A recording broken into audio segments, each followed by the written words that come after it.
सगळे लक्ष द्या. बघा, एका आयताकृती जमिनीची लांबी, एक आयताकृती जमीन आहे, मी जमीन काढतो पहिल्यांदा. ठीक आहे, आपण जमीन काढूया. इथं कुठं भेटतो का जमीन आपल्याला? सिम्बॉल्स मध्ये भेटतो. ओके.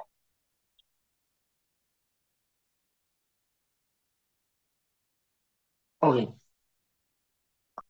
आयात कुठे दिसतोय का? चौकोन दिसतोय, हा चल. चला, हे आयताकृती जमीन आहे. बरोबर, आपली काय आहे? आयताकृती जमीन आहे. ओके. ओके, सगळ्यांना आयताकृती जमीन दिसते. ही आयताकृती जमीन आहे. ओके. ठीक आहे. ठीक आहे, क्वेश्चन जसा म्हणला तसं वाचूया आपण. हा, त्याच्यानंतर बघा, त्याच्यानंतर काय म्हणले? आयताकृती जमिनीची लांबी तिच्या रुंदीच्या दुप्पट आहे. बघा, रुंदीच्या दुप्पट आहे म्हणजे डबल आहे. रुंदी आपल्याला माहिती आहे का? माहिती नाही. आपण रुंदी काय मानू? एक्स मानू. रुंदी काय मानू? एक्स मानू. रुंदी एक्स मानू. माहित नाही ना रे. मग मग म्हणजे रुंदी काय झाली? एक्स झाली. हा रुंदी झाली आणि लांबी ही झाली म्हणजे. बरोबर, आरो दिसतोय सगळ्यांना. मग हे झाले 2x. चला, हे एवढं समजलं सगळ्यांना. मी क्वेश्चन वाचला आणि तेवढंच केलं, दुसरं काहीच केलं नाही. ओके. चला, त्याच्यानंतर 8 मीटर बाजू असलेल्या चौरसाकृती पोहण्याचे तलाव त्या भूखंडाच्या एक अष्टमाश भाग व्यापलेला आहे. एक अष्टमाश चौरसाकृती काय आहे? एक तलाव आहे. बरोबर, चौरसाकृती तलाव. बघा कसं तलाव आहे. बघा, हे असं तलाव आहे.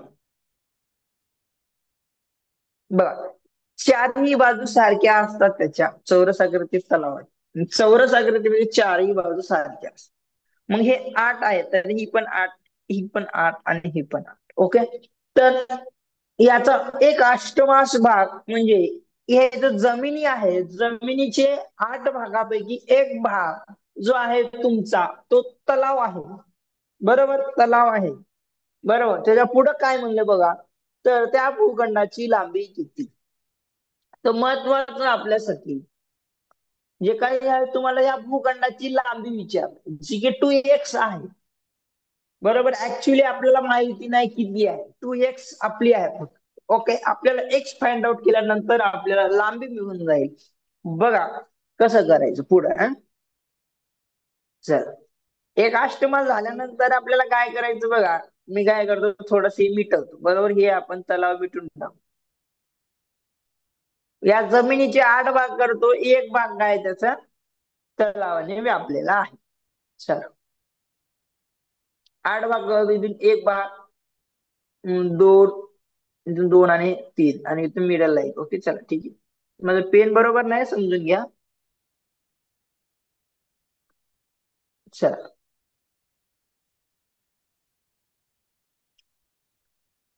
झाले का रे 8 भाग? झाले. सारखेच आहेत भाग बरं का, डबे सगळे सारखे, स्क्वेअर सगळे सारखेच आहेत. ओके. मग काय करतो, हा जो आहे तलावाचं मी क्षेत्रफळ काढतो. बरोबर. बरोबर, हे तलावाचं क्षेत्रफळ काढल्यानंतर हे मला भूखंडाचं क्षेत्रफळ काढून घेतो.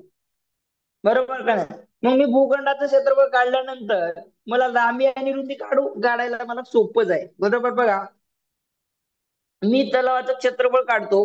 बघा, हे 8 आहे आणि हे पण 8 आहे आणि हे पण 8 आहे आणि हे पण 8 आहे. बरोबर, चौरस आकृतीचं क्षेत्रफळ आपल्याला माहिती आहे. म्हणजे चौरसाचं क्षेत्रफळ बरोबर सूत्र काय? चौरसाचं क्षेत्रफळ हे तलावाचं क्षेत्रफळ काढतो आपण. बरोबर, बाजूचा वर्ग. बरोबर, बाजूचा काय असणार आहे तुमचा? वर्ग असणार आहे. बरोबर, बाजू किती आहे तुमची? 8 दिली आहे, त्याचा वर्ग. बरोबर, किती आलं? 64 meter square. Okay, 100 meter square. चल, इथपर्यंत सगळं समजलं.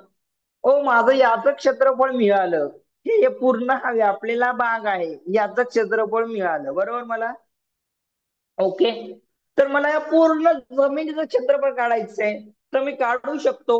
म्हणजे पूर्ण जमिनीचं क्षेत्रफळ, आयताकृती जमिनीचं क्षेत्रफळ,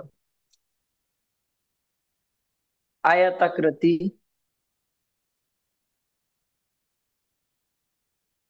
जमिनीचे क्षेत्रफळ.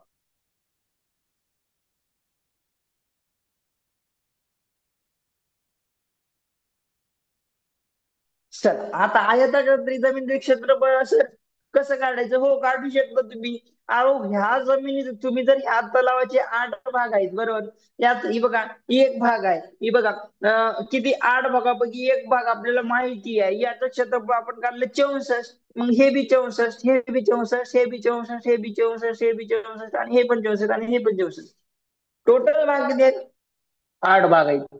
मग आता मी काय करतो, 64 गुणिले